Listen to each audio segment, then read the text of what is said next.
नमस्कार। आज हम अर्ली चाइल्डहुड केरीज के रिस्क फैक्टर्स में एक बहुत इंपॉर्टेंट टॉपिक डिस्कस करेंगे, एंटीबायोटिक्स का यूज और जो कैविटीज होने की बच्चों की प्रवृत्ति है, जिसको अर्ली चाइल्डहुड कैविटीज का प्रेवलेंस भी बोलते हैं हम लोग। तो उस पर अभी नई रिसर्चेस हैं और हमें आज एक पेशेंट हमारे पास है जो फॉलोअप में है। पुरानी हिस्ट्री टेकिंग में पता चलता है कि कुछ ऐसा ही कोरिलेशन है। तो हम जो शुरू कर रहे हैं वो ये कि बाय बर्थ तो डिलीवरी नॉर्मल रही मैडम इनकी? हाँ जी। है ना? और कोई कॉम्प्लिकेशन प्रेगनेंसी में? सर मुझे अस्थमा था तो उसकी मतलब मुझे पफ लेना पड़ता था, सिरोफ्लो। इसमें स्टेरॉइड है? हाँ जी, स्टेरॉइड। तो ये रोज लगभग लेना पड़ता? हाँ जी, रात को नाइट में लेना पड़ता। और ये पूरे तीनों ट्राइमेस्टर आपको लेना पड़ा? हाँ जी। और इसके पहले भी आप लेते थे ये? हाँ जी, लेती थी वो तो मेरा।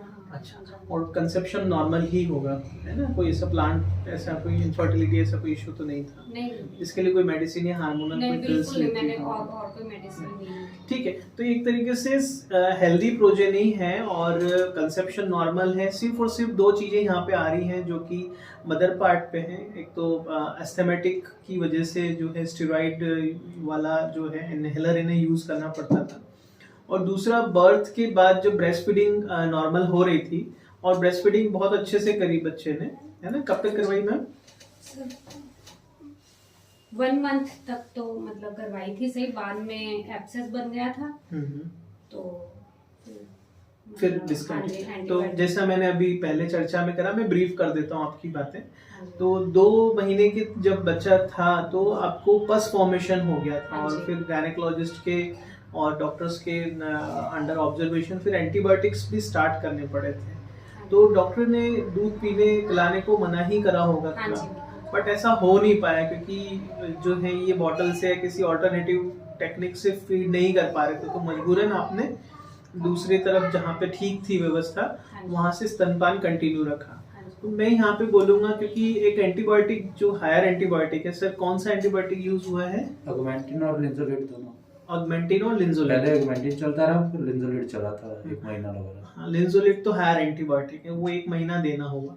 तो बेसिकली ये मास्टाइटिस का केस है जहाँ पे स्तन में पस बन जाता है और उस वजह से एंटीबायोटिक्स देना पड़ी।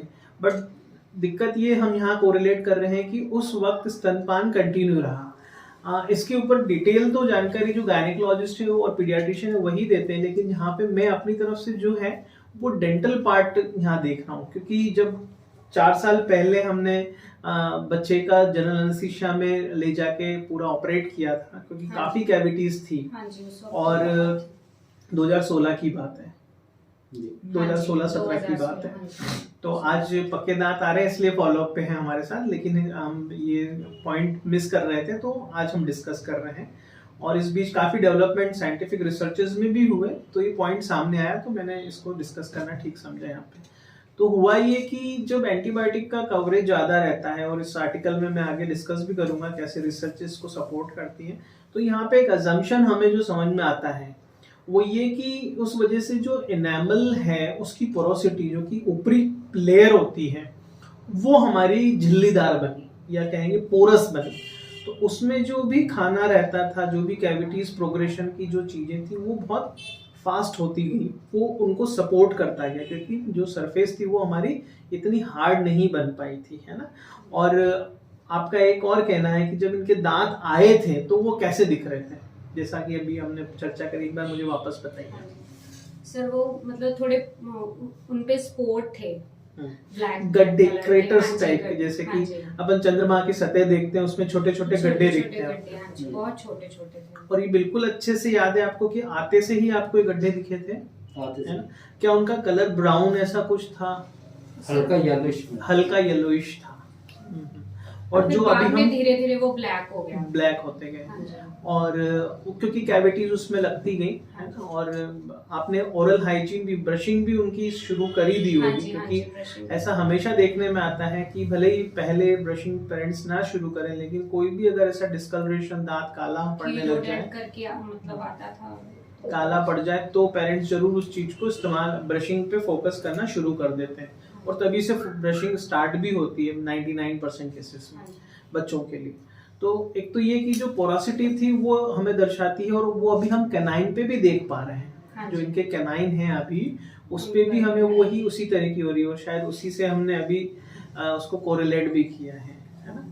तो मेरी यही है कि इस तरह की जो छोटी छोटी प्रॉब्लम है, इसी की चर्चा के लिए हमने जो फर्स्ट 1000 डेज प्लेटफॉर्म अभी पेरेंट्स के लिए ओपन किया है, वहाँ हम यही चाहते हैं कि ना कैविटीज हो, कैविटीज के पहले पेरेंट्स ये छोटी छोटी बातें अगर एक बार आके डिस्कस करें तो हम केरीज रिस्क असेसमेंट कर सकते हैं, है ना। जैसे आज जहाँ आजकल बहुत सारी ऐसी व्यवस्था है जिससे कि हम डायबिटीज होगी कि नहीं होगी, या कार्डियक प्रॉब्लम आएगी कि नहीं आएगी, या और कोई ऐसी जेनेटिकल प्रॉब्लम जो वंशज चल रही हो वो हम में आएगी, हमारे बच्चों में तो नहीं चली जाएगी। ऐसे बहुत सारी स्क्रीनिंग टेस्ट हैं, ऐसे बहुत सारे क्वेश्चनर्स, ऐसी बहुत सारी काउंसलिंग फैसिलिटीज हैं।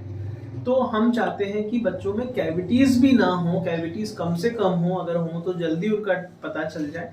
ऐसी व्यवस्था के साथ बच्चा अगर 2 साल से पहले आता है, और आइडियल हमसे जुड़ने का समय गर्भावस्था, उस समय थोड़ी सी चर्चा से एक संबंध स्थापित होता है, बच्चे के लिए एक अच्छा हेल्दी प्लेटफॉर्म स्टार्ट होता है, जहाँ पे एक पेरेंट खुल के हमसे बच्चों की मुंह और दांतों से संबंधित बातों को हम इनिशिएट कर सकते हैं बहुत ही इनफॉर्मल तरीके से, जैसे 2 दोस्त या 2 काउंसलर्स अपने से बात करते हैं, या 2 सहेलियां एक दूसरे से बात करती हैं। तो इस तरह के प्लेटफॉर्म को जरूर हमें समझना चाहिए, और इस तरह से जो प्रॉब्लम आई है जिसकी वजह से हमें जनरल एनेस्थीसिया में ले जाके 4 साल पहले प्रॉपर करना पड़ा।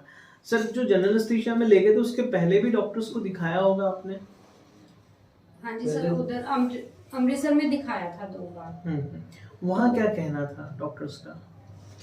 उस तो सब वही, एक्चुअली बहुत छोटा था तो थोड़ा मतलब सबको यही लगता था कि हो जाएगा ठीक, तो आप अच्छे से ब्रशिंग करवाओ, पर ये बहुत बढ़ गया, मतलब बढ़ते बढ़ते बहुत बढ़ गया। मैं यहाँ पे एक बात जरूर बोलूंगा कि जिस तरह से साइंस पिछले कुछ सालों में और अच्छे से डेवलप हुई, और मैं खुद बोलते हुए मुझे अच्छा लगता है कि 12 साल के बाद भी हम डेली कुछ ना कुछ नया अपने ज्ञान में जोड़ते जाते हैं, सिर्फ इसीलिए कि क्या नई नई रिसर्चेज आ रही हैं, क्योंकि माहौल भी बदल रहा है, बीमारियां भी बदल रही हैं, बीमारियां होने का तरीका बदल रहा है, उनके प्रेजेंटेशन बदल रहे हैं, तो हमें भी उन चीज़ों के ऊपर अपडेट रखना चाहिए। उसी लिए हम अर्ली चाइल्डहुड केरीज पे भी काफ़ी फोकस कर रहे हैं, और अर्ली चाइल्डहुड केरीज 1 साल से छोटे बच्चों में कैसे हम रिस्क को डिफाइन करें, ये बातें हम जरूर अपने पेरेंट्स तक अब पहुंचाना चाह रहे हैं। स्पेशली जैसे बड़ा बच्चा हमारा पेशेंट है और कई बार छोटा बच्चा भी उस एज में आ जाता है, या न्यूबॉर्न है वहाँ पे, तो हम चाहते हैं कि उस फैमिली में हम उस न्यूबॉर्न के लिए वो सपोर्ट दे पाए जिसका कि बड़े बच्चे को जिस तरह की तकलीफ हुई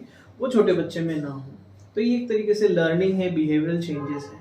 और उसके बाद जब हम 2016 में आए थे इसको लेके, तो फिर उसके बाद से कैसा रहा, जनरल एनेस्थीसिया के बाद से कैसा रहा? सर उसके बाद तो बहुत फर्क हो गया था। एक्चुअली पहले तो रोता ही बहुत था, मतलब कुछ खाता ही नहीं था। हाँ, है ना, जो भी डालते थे तो मतलब बस मतलब मुझे दर्द होता है, मुझे मेरे दांत दर्द होते हैं, मैं नहीं खाऊंगा, मतलब बस लिक्विड ही लेता था। देन उसके बाद मतलब इसने खाना शुरू कर दिया। पहले तो इसकी हेल्थ ही नहीं बनी, वेट गेन भी शुरू हुआ सर? हाँ जी, वही ना, वो खाने लग गया तो वेट गेन भी हो गया। चलो, बड़ा अच्छा लगता है 5 साल बाद बच्चे हमारे पास आते हैं घूम फिर के, हाँ और उनमें इम्प्रूवमेंट दिखता है तो बहुत अच्छा लगता है। और मेरी अपेक्षा यही है कि इस तरह की तकलीफ और पेरेंट्स को ना हो। तो जरूर कभी भी कोई बच्चे को कोई छोटी सी प्रॉब्लम दिखे तो टोक जरूर दीजिएगा उनको कि यार ये सही नहीं है, इसके बारे में जानकारी लेनी चाहिए उनको, है ना।